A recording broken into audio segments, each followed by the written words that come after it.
Bem, se calhar aproveito só esta introdução para agradecer à Diana a oportunidade de participar nesta conversa convosco. É sempre, já foi um prazer da última vez, tenho certamente a certeza que vai ser novamente. E pronto, é sempre bom trabalhar com a Diana. Sim, só para dar aqui um bocadinho de contexto à turma e a ti também, como sabes, isto é uma turma de gestão de hotelaria e alojamento, que estão agora no segundo semestre, e dentro do módulo de desenvolvimento pessoal e criativo, que é este que eu dou formação a esta turma em particular, achámos que era um enquadramento perfeito para te trazer e para partilhares aqui algumas das aprendizagens e dos pilares dentro da área dos recursos humanos, da gestão de pessoas.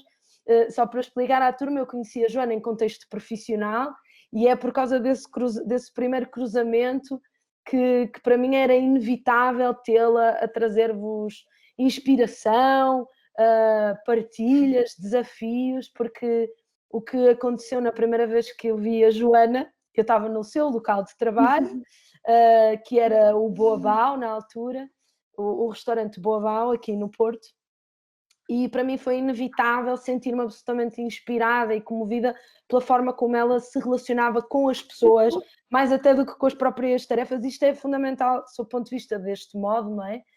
Que integra aqui, dentro da escola, os objetivos de trabalhar as soft skills, portanto, as capacidades socioemocionais, os relacionamentos interpessoais, e também trazendo algum do nosso próprio processo de desenvolvimento pessoal para o próprio trabalho. Achei que trazer-te aqui era cruzar uma data de coisas que, sob o ponto de vista deste modo, me parecem fundamentais. Queres falar-nos um bocadinho de, antes de tu chegares ao Boabau e agora nesta nova fase profissional em que estás, que reviravoltas é que foi a tua vida académica, geográfica, profissional, porque nós sabemos que os caminhos não são todos lineares, não é? Não, não são. Eu fiz a minha... Primeiro, eu sou transmontana, vim parar ao Porto em 2007. A minha formação é design. Eu trabalhei como designer nos meus primeiros 4 anos de trabalho. Acabei por ir para Lisboa e comecei a trabalhar com a empresa do Boabau como designer. Eu, na altura, já estava fartíssima de Lisboa, queria muito voltar para o Porto, e surgiu a oportunidade de vir para o Porto, abrir um restaurante e geri-lo. Pronto, e foi isso que fiz durante quase 4 anos.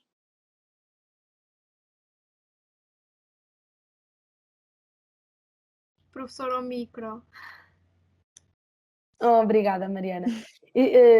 Dizia eu que às vezes nós procuramos pessoas diretamente ligadas às nossas áreas profissionais para nos ensinarem, para nos inspirarem, mas eu acho que estas competências, ou que algumas das competências que me pareceram muito óbvias na tua forma de trabalhar, me parecem competências que são transversais e, naturalmente, que a tua área também é uma área intrinsecamente ligada à hotelaria e ao turismo, mas o que nos interessa aqui, acima de tudo, é a gestão de pessoas, mais até do que dos recursos. E a te perguntar quais são para ti os maiores desafios de gerir pessoas. Bem, pegando um bocadinho no que foi dito antes, eu acredito que as tuas soft skills não são estritas a um setor. Ou seja, as pessoas que trabalham em design não são mais isto ou aquilo do que as outras.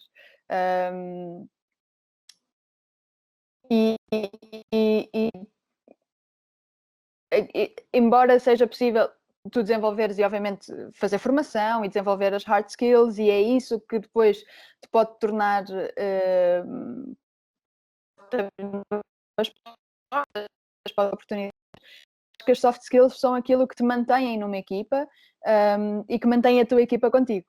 É saber trabalhar em equipa, é saber comunicar, é saber ser oportunista, ou melhor, saber quando dar feedback, como dar feedback, ser empático. Isso tudo funciona numa equipa e funciona em qualquer. E se a equipa for multidisciplinar, então aí, pronto, é um mundo sem fim. Eu não sei se os alunos e as alunas estão a ouvir bem ou assim com alguns cortes. Ou se calhar Concordo. Sim, porque há bocadinho no início a Joana, eu não sei se sim, não sei se esta ideia se perdeu.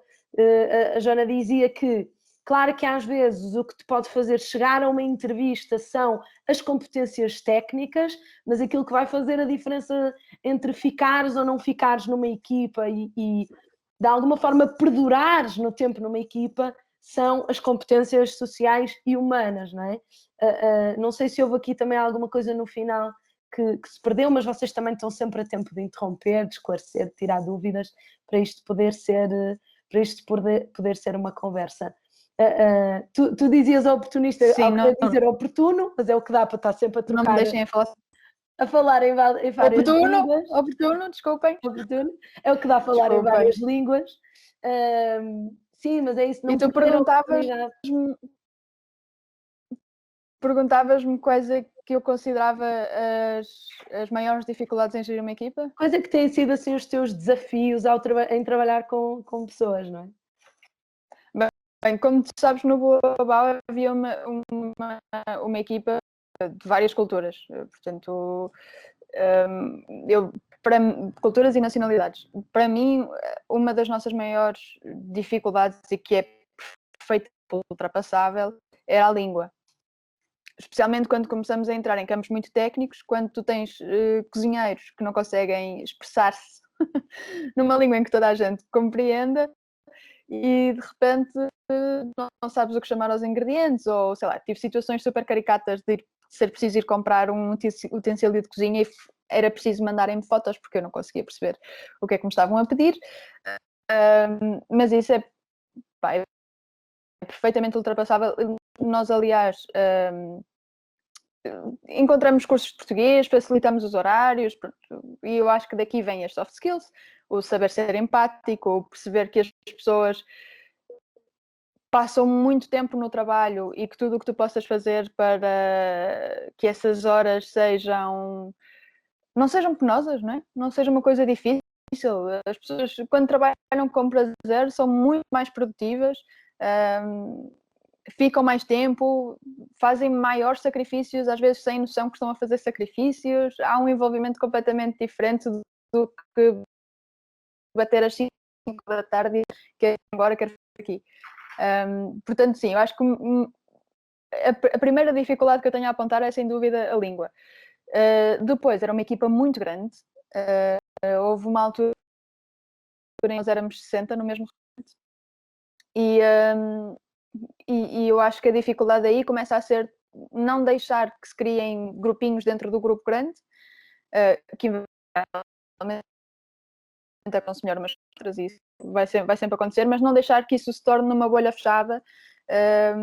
Conseguires chegar a toda a gente, conseguires compreender as motivações de toda a gente, porque nem sempre eu acho que já todos nós conhecemos pessoas que recusaram uma oferta de trabalho onde se calhar até iam ganhar mais porque iam perder qualidade de vida, e esta coisa da qualidade de vida vai sempre ser diferente de uma pessoa para a outra. Sabes, estava aqui a pensar, nós nesta turma, um dia pode ser que tenhas a oportunidade de os conhecer, de trabalhar. Temos uma turma aqui cheia. Muito. Temos uma turma aqui cheia de gente muito, muito especial. Mas também fruto. E tu, neste caso, até és uma figura também inspiradora nesse sentido, porque és super nova, não é? Esta turma é muito, muito jovem, e tu, como pessoa trabalhadora já em cargos de chefia, também jovem, também nesse sentido nos podes inspirar, não é? Aquilo que eu te perguntava, imaginando que nem toda a gente vai sair daqui já disparada para um cargo de gestão ou de chefia e que ainda vai passar alguns anos numa posição hierárquica que às vezes pode até ser mais fragilizadora, digamos assim, ou que nos que os pode de alguma forma vulnerabilizar. O que é que podemos fazer? Não sei se isto não tínhamos falado sobre isto, não é? Não sei se isto é uma pergunta à qual tu possas responder, mas que estratégias é que pode uma pessoa tão nova a trabalhar numa equipa que pode ter uma hierarquia tão rígida, o que é que pode fazer para que o seu lugar de trabalho não seja cheio de tensões, cheio de fricções? Sim. Eu vou-te responder, mas eu acho que esta resposta serve para qualquer idade, em qualquer estrutura, em qualquer posição. Ser humilde, pedir ajuda. E não sabes, pedes ajuda. Não fazes a asneira à partida. Depois fazes a asneira na mesma e não importa. Eu trabalhava numa empresa que dizia make a new mistake every day. Pá, toda a gente mete o pé na poça, acontece. Quando vocês forem também chefes da vossa equipa, não é preciso entrar a matar, como se costuma dizer. As pessoas cometem erros, às vezes às vezes não, é sempre muito mais eficaz resolver o problema na raiz do que dar na cabeça de quem cometeu o erro. Às vezes as pessoas, se tu perceberes exatamente o que é que as levou a chegar ali, até não é assim tão especial. Nós sabemos como é que estamos a funcionar e a cabeça do colega ao lado está a funcionar de uma maneira diferente. Mas o que eu acho que me ajudou de alguma maneira, ou que me trouxe até aqui, para além de ter trabalhado com pessoas inacreditáveis até hoje, tive muita sorte nas equipas que tive, é trabalhar muito, trabalhar mesmo muito. E eu acho que vocês sabem que estão numa área onde os horários são complicados, nós trabalhamos nas horas em que as pessoas se divertem, às vezes encontrar com a família, com os amigos, com o namorado, com a namorada, ou o que for, é exigente. E conseguir encontrar alguma felicidade nas pequenas recompensas, o que às vezes pode ter um restaurante cheio de gente, ou ter um hotel reconhecido, ou às vezes são coisinhas pequeninas que te fazem dormir à noite exausto, mas dormir à noite bastante satisfeito. Portanto, sem dúvida, humildade e não parar, não baixar os braços, nunca. Joana, obrigada. Malta, vou só aproveitar esta micropausa para reforçar o repto de que as perguntas também podem ser vossas, a conversa também pode ser vossa porque ela é nossa, é para vocês. Mas enquanto eles vão aquecendo, eu perguntava-te, por exemplo, há bocadinho falavas sobre... Ainda por cima por Zoom, não é? Exato. Ninguém tem que vos ver a tremer. E vocês são tão fixe e aposto que têm coisas tão interessantes para partilhar também nesta conversa e dúvidas até para tirar, não é? Mas eu tenho uma dúvida. Há bocadinho falavas sobre a equipa, sobre os momentos que não correm tão bem, sobre o próprio abraçar e acolher os erros. O que é fundamental, por exemplo, quando alguém, imagino, não é? Quando alguém mete a pata na poça, como tu disseste, grande, não é? E até vou puxar mesmo para o outro lado do espectro. É uma coisa que tu já disseste 1000 vezes, que já está mais do que certo e sabido, que já não aguentas mais repetir, sabe, aqueles momentos mesmo limite e que até mexe contigo emocionalmente. Como é que se supera, como é que se dá feedback quando nos afeta também pessoalmente? Quais são as tuas estratégias para dar um feedback, para manteres essa visão profissional, ética, humanizada? Olha, o humanizado vai para os dois lados, não é? Eu também sou humana e eu também já perdi a cabeça com pessoas que cometem o mesmo erro 200 vezes. Pronto, acontece, não é suposto acontecer, mas acontece. O que eu percebi que funciona quando tu vês alguém, ou às vezes até mais do que uma pessoa, a cometerem os mesmos erros repetidamente, é que o procedimento não está a ser não está bem pensado. Ou seja, se invariavelmente alguém ou um grupo de pessoas repete a mesma tarefa e aquilo não tem o resultado que tu esperas que tenha, é porque a tarefa não está a ser bem planeada. Não sei se se me estou a fazer entender, não é? Sim, Se sim, sim, esperas que estou a perceber alguém. claramente, sim, sim. Pronto. De repente isso também, acontece muito, não é? Os nossos erros também são pistas de que se calhar o caminho pode estar torto. Exatamente, é É, que exatamente estarmos isso. sempre a cair e a tropeçar pode ser só, não um Exatamente isso. sintoma de nós andarmos aqui a tropeçar nas pernas, mas porque se calhar estamos a tropeçar no chão. Exatamente. Exatamente, mas o ser sensível o suficiente à tua equipa para às vezes é só tu não fazeres nada, não é? Tu parares o que estás a fazer e ficar só a ver as pessoas a trabalhar. E percebes que 10 pessoas vão contra aquele banco, então tiras o banco dali. Pronto, às vezes é tão fácil como isso. Mas exige ser sensível, não te irritares porque das 10 pessoas ninguém se lembrou de ser ela própria a mexer o banco dali, porque depois às vezes também tens que lidar com a insegurança das pessoas, tens que lidar com a falta de experiência muitas vezes, não é? E isso, quando consegues lidar com isso, quando consegues ser paciente, quando consegues ser empático, quando tens uma comunicação aberta com a tua equipa e passado 1 ano ou 2 aquelas pessoas tornaram-se em máquinas a trabalhar, a recompensa é enorme, é mesmo muito bom. Que maravilha. Perguntava, nós estamos aqui já com A Mariana, a Mariana, tinha aqui uma pergunta. Mariana, queremos muito saber o que tens aí para nos perguntar. Para A perguntar ao Joana. importância de manter uma equipa comunicativa entre os outros é muito difícil, porque nem todas as pessoas têm o mesmo nível de comunicação e há pessoas que são demasiado fechadas. E como é que nós conseguimos lidar com essas pessoas que simplesmente não gostam de comunicar? Boa, obrigada. é uma excelente pergunta. Primeiro deixa-me dizer-te, não há pessoas que não gostem de comunicar. Isso não existe. Faz parte da nossa sobrevivência, é assim que nós dizemos uns aos outros o que é que precisamos, o que é que gostamos, isso não existe. Existem pessoas que não sabem comunicar e por causa disso ficam constrangidas, são mais introvertidas, mas toda a gente precisa de um seio e toda a gente precisa de um ambiente seguro para comunicar abertamente e sem constrangimentos.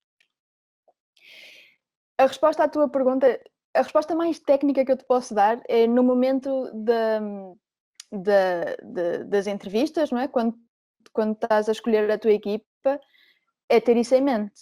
É tu pensares que esta pessoa vai ter que trabalhar com uma equipa de 5, de 10, de 20 ou o que for, vai ter que falar com pessoas diariamente. Aliás, as vossas equipas provavelmente também vão ter que lidar com clientes, não é? Essa é uma característica que quando nós fazemos recrutamento temos que ter em atenção. Às vezes também somos surpreendidos, não é? Porque as entrevistas às vezes parece uma coisa e passado 2 meses é uma pessoa completamente diferente. Mas isso também são técnicas que se aprendem e quanto mais recrutamento fizeres, mais fácil vai ser para ti fazer as perguntas certas, perceber se não estás a ouvir as respostas que eles acham que tu queres ouvir, que também acontece, mas uma equipa unida faz de um local de trabalho saudável. E às vezes é ter tempo para fazerem a refeição de staff todos juntos, por exemplo. Às vezes são coisas pequeninas, terem dias de folga, tentar que no final dos turnos vamos todos beber um fino. Eu estou a dar assim exemplos que não são nada técnicos, mas se pensarem bem, é isto que faz com que as pessoas tirem a farda de uma maneira não muito literal, mas tirem a farda e se conheçam umas às outras num ambiente natural em que possam estar à vontade. Que é também isso que nós fazemos para alimentar, construir, não é? E tornar mais cúmplices as nossas relações afetivas, não é? E nós sabemos, de uma forma mais formal ou mais informal, nós temos essa percepção de que estamos tão mais à vontade com alguém, portanto, tecnicamente seria, temos mais rapport, mas aqui podemos falar em confiança, cumplicidade, mas estabelecemos uma ligação de rapport muito melhor com alguém com quem nos rimos, com quem temos private jokes, não é? Piadas que nós entendemos, e essas cumplicidades depois também ajudam quase a formar uma espécie de rede de segurança para quando as coisas no trabalho ficam tensas, com mais pressão, não é? Há tempos falávamos há pouco falávamos sobre feedback. O que é que seria um bom feedback? Do teu ponto de vista, não é? Para dar feedback a um trabalhador ou uma trabalhadora, a um colega, ou até a alguém que está acima de ti, que às vezes também precisas dar feedback sobre aquilo que estás a sentir e sobre o que pode ser melhor para ti. Claro. Quais são as melhores estratégias de feedback, por exemplo? Claro. Eu vou dizer isto também de uma maneira muito pouco técnica. Feedback não é dar nas orelhas. Não é dar raspanetes. Não é vais-te sentar aqui à minha frente e vais ouvir tudo aquilo que eu tenho para dizer. O feedback é uma conversa. É uma conversa onde idealmente duas pessoas chegam à mesma conclusão.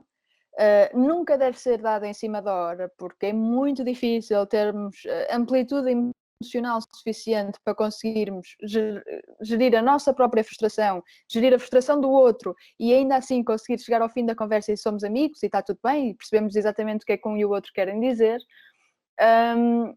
Mas voltamos outra vez àquela questão de gerir o erro, que é, e isto assumindo pronto, que o feedback é negativo, depois também há versões de feedback positivo. Mas quando o feedback é negativo, só o facto de haver compreensão e de termos disponibilidade para nos sentarmos com as pessoas, termos uma conversa calma, factual, e eu acho que esse feedback nunca pode correr mal. Quando é feedback positivo, e o feedback negativo, se for em privado, tanto melhor. Para que a pessoa se concentre exatamente naquilo que estamos a dizer e não esteja preocupada com a vergonha que está a passar. E até por respeito. Se o feedback é positivo, ficamos todos muito mais contentes. Eu gosto de dar feedback one-on-one, gosto de chegar ao pé de alguém e dizer, pá, adorei a maneira como fizeste isto hoje, pá, correu mesmo bem, parabéns, é um gosto de trabalhar contigo. Ou pá, percebi que estavas ali um bocado atrapalhado, acho que conseguiste resolver-te mesmo bem, parabéns. E dar feedback em grupo também, né? Porque às vezes é duro para toda a gente.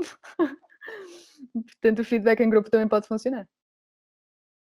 Sim, há tempos falávamos também num dos conteúdos do nosso módulo sobre autoestima de grupo.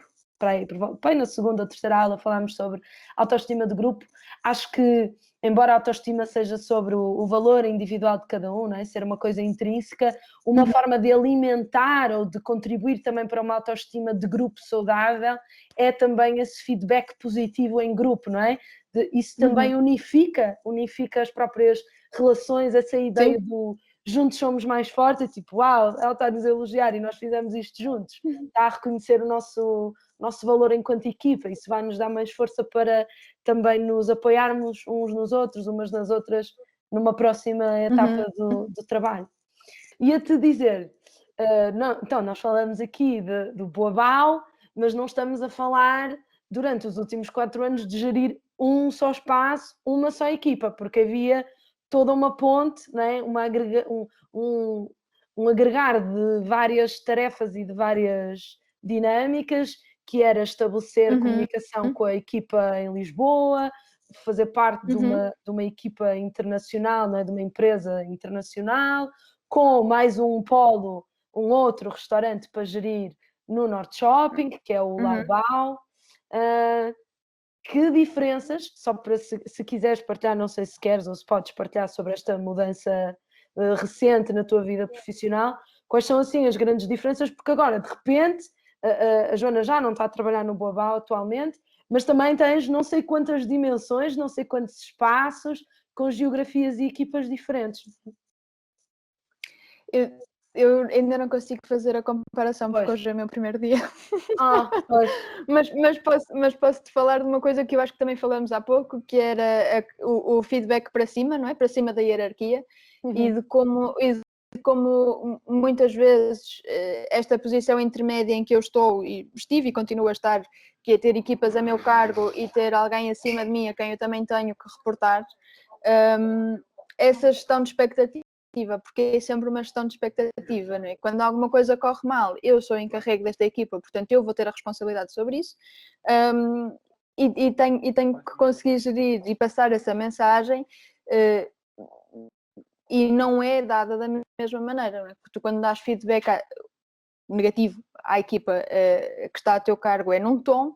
Quando tens que fazer isso para cima e justificar para cima e tentar resolver problemas para cima da hierarquia, é outro tom. Portanto, a comunicação não quer dizer que seja mais ou menos formal, mas será certamente muito mais técnica para cima da hierarquia do que é para baixo, no sentido de encaminhar e de tentar criar uma solução.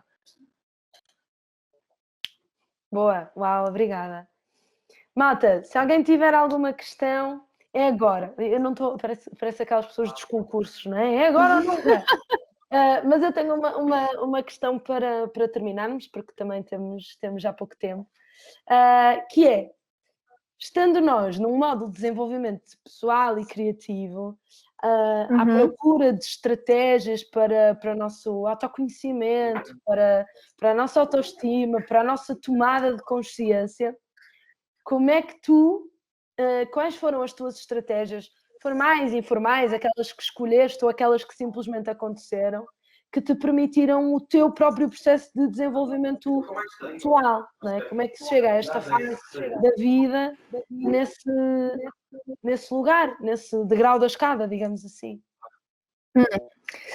Eu acho que isto depois tem a ver com o percurso que tu fazes e tem a ver com a tua personalidade, não é? Eu tenho o coração na boca, tenho muitas dificuldades em ficar calada e em gerir as minhas emoções.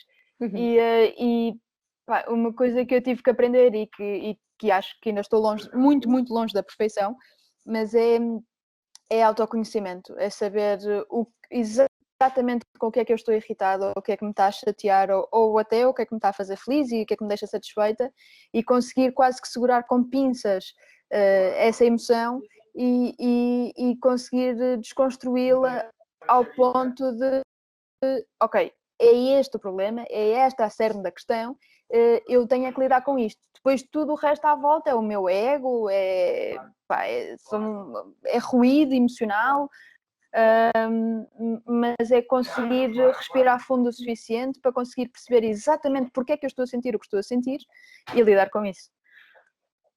Oh, Joana, obrigada, que lindo, que forma maravilhosa de terminarmos. Nós temos mesmo que terminar, que maravilha de conversa, acho que aqui, condensada nesta meia hora, entregámos imenso valor, espero mesmo que Obrigada. Os alunos e as alunas tenham desfrutado tanto como eu, aprendi imenso, obrigada pela tua disponibilidade. Obrigada por isto. E hoje, no teu primeiro dia de trabalho, parabéns, boa sorte nesta nova fase. Pode ser que um dia estejas a recrutar alguma das pessoas desta turma, ou eles a ti. Escrevam no CV, ou eles a mim. Exato, eu estive naquela aula. Joana, obrigada. Se estivéssemos à tua frente, lançar-te um enorme aplauso, uma salva de palmas. Muito, muito obrigada. Obrigada eu. Vamos terminar aqui, eu vou também despedir-me da turma e contigo eu falo já a seguir. Um beijinho, até já, Joana, obrigada. Obrigado. Boa sorte no vosso curso. Beijinhos. Obrigada, beijinhos.